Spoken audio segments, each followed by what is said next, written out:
Andhra Pradesh inter విద్యార్థులకు శుభవార్త. అదేంటంటే, ఈసారి మీకు ఎలాంటి ఇబ్బంది లేకుండా మీ పరీక్షా ఫలితాలను మీ పేరెంట్స్ వాట్సాప్ నెంబర్లకే పంపియడానికి అధికారులు ప్రయత్నాలు చేస్తున్నారు. ఇప్పటివరకు ఆన్లైన్లో ఫలితాలు విడుదల చేస్తే ఇంటర్నెట్ సెంటర్కు వెళ్లడమో, లేక మన సెల్ ఫోన్లో చూసుకోవడమో ఉండేది. కానీ ఇకపై ఈ ఇబ్బంది లేకుండా నేరుగా పరీక్షా ఫలితాలను విద్యార్థి తల్లిదండ్రుల వాట్సాప్ నెంబర్కే పంపించాలని అధికారులు ప్రయత్నిస్తున్నారు.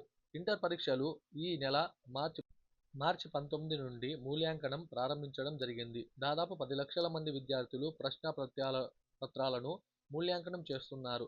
ఇది ఏప్రిల్ 10 నాటికి పూర్తి కానుంది. మిగతా ప్రక్రియ పూర్తి చేసి ఏప్రిల్ రెండో వారం చివరిలోనో లేదా ఏప్రిల్ మూడో వారంలోనూ ఫలితాలను విడుదల చేయాలని అధికారులు భావిస్తున్నారు. సో ఈ వాట్సాప్ ద్వారా ఫలితాలను రిలీజ్ చేయడం గురించి మీ అభిప్రాయాన్ని కామెంట్ సెక్షన్లో మెన్షన్ చేయండి. Thank you.